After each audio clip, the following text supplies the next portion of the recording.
Hey guys, so this is another update video. This time it's for Haylee, and I've been testing out this hero like everywhere, every single place that I could actually test her out. And I have found some uses for her for sure. And on defense, let's talk about it. So let me show you a few fights that I've put her on defense at War recently, so you can actually see how she moves and things like that. Check it out.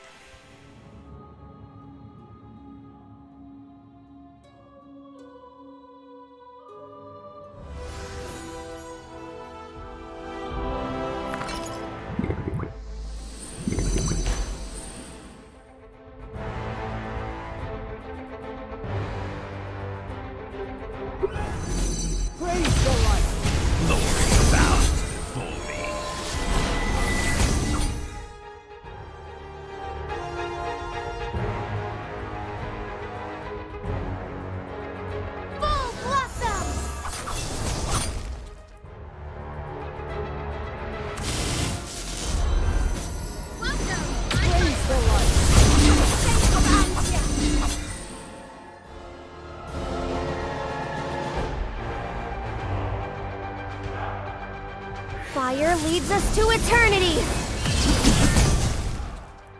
You will bear this pain. Full blossom!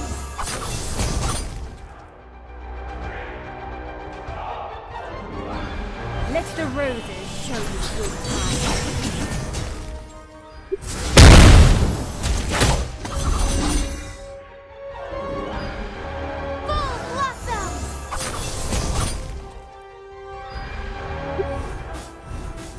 Glory bows before me.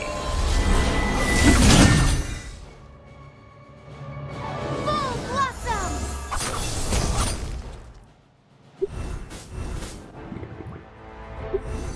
Fight for our future!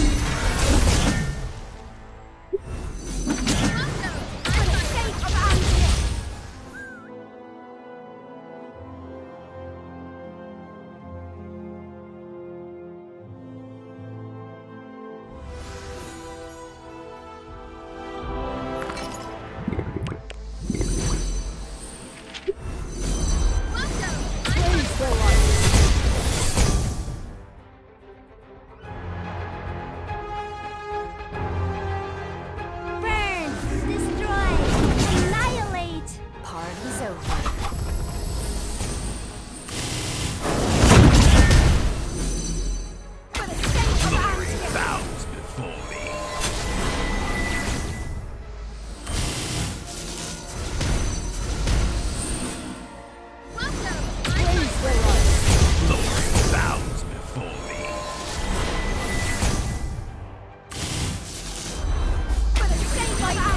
Future. Party's over.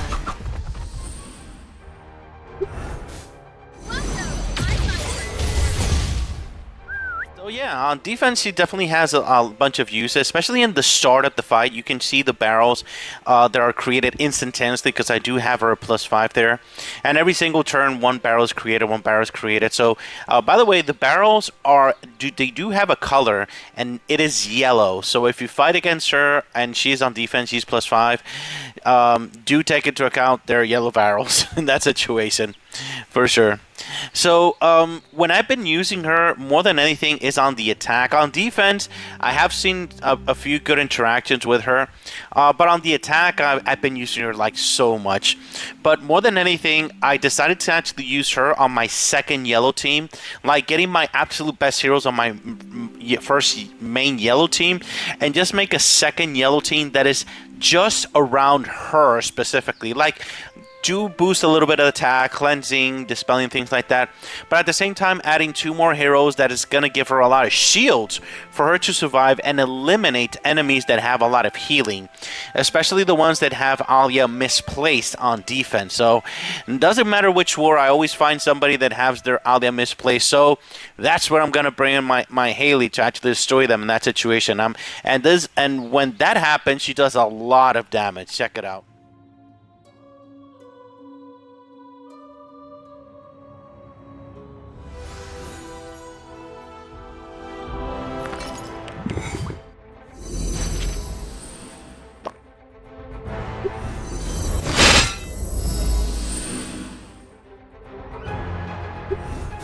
Repent of lowly ones.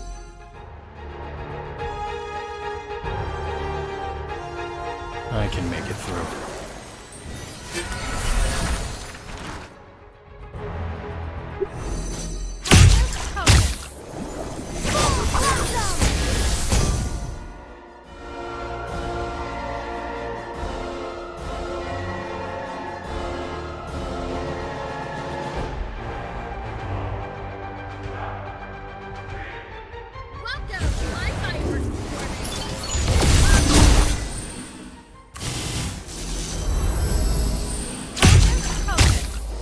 Repent of lowly ones.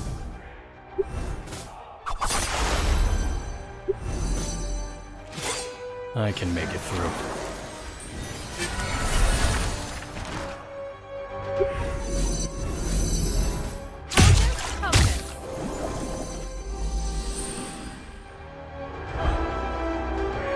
My sword shall remain by your side.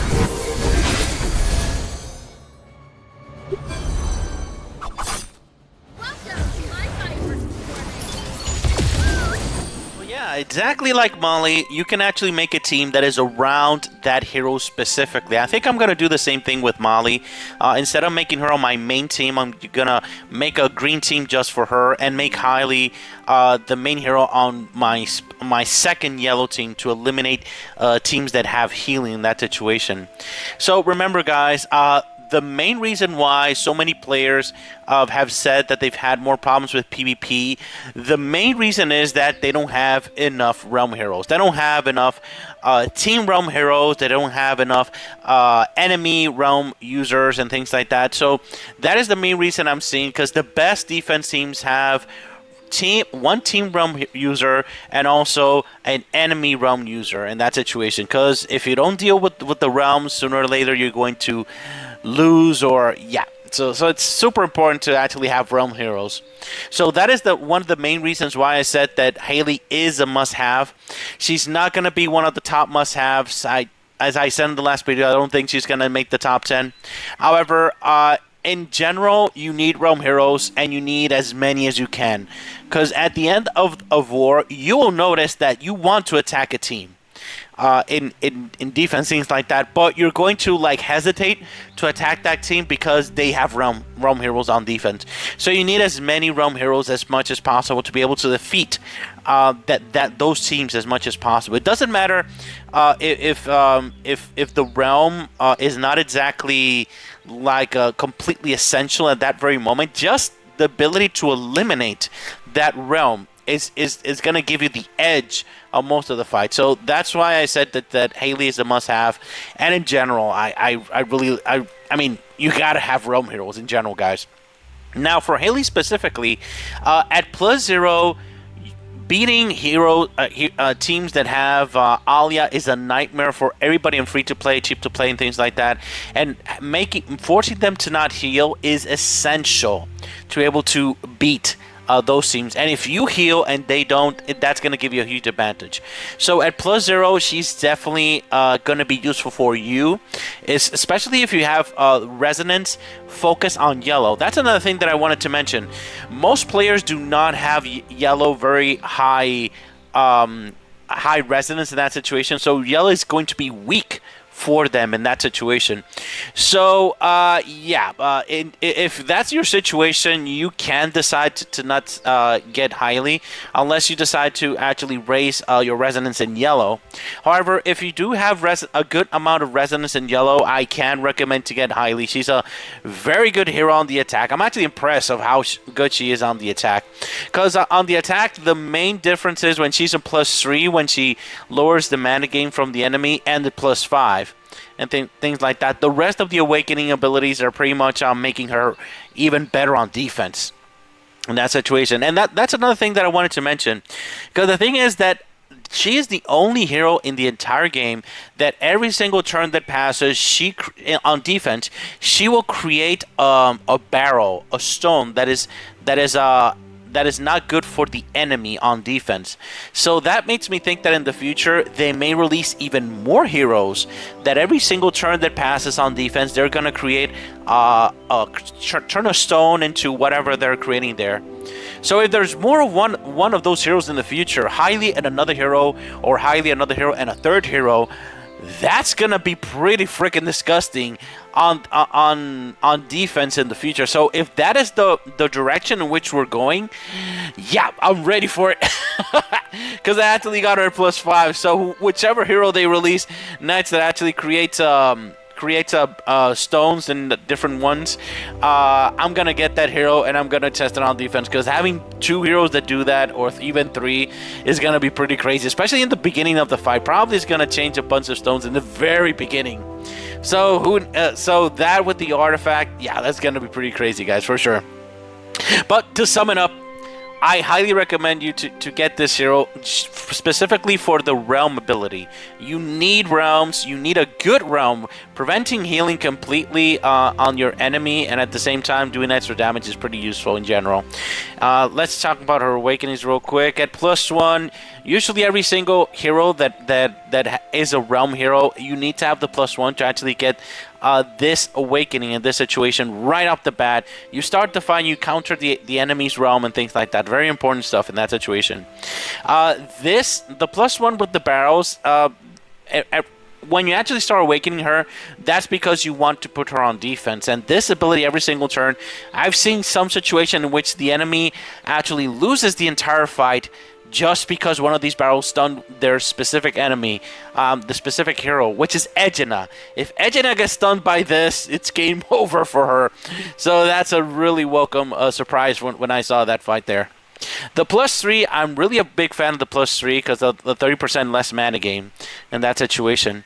And the +5, of course, doing all this stuff and actually turning her into a freaking Molly at +5 at this point, you're able to make a team around her specifically, just like Molly.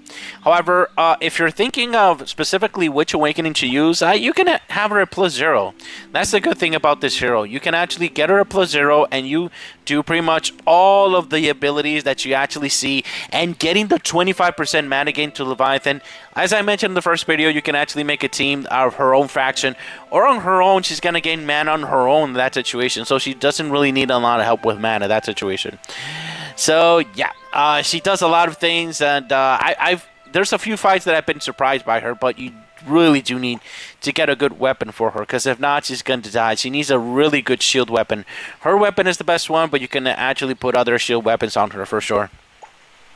So final verdict on Haylee, I still think she's a must-have, but she's not a priority must-have specifically, because you do need realm heroes, and you do need to be able to counter the realms of enemies in that situation. And at +3, I think that she is going to be very relevant, lowering the mana gain on the enemies in that situation. But as I said, +0, you can still use her. However, the sweet spot, in my opinion, is the +3 in this situation. Once you get her to +3, that this mana gain thing is very relevant. I've been able to beat many fights just with the mana gain specifically in that situation. Very powerful stuff, guys, for sure. Alright, guys, if you have any questions, if you have any concerns, please leave it in the comments and we'll talk about it. Alright, thank you very much for watching, guys. Have a great day. Bye-bye.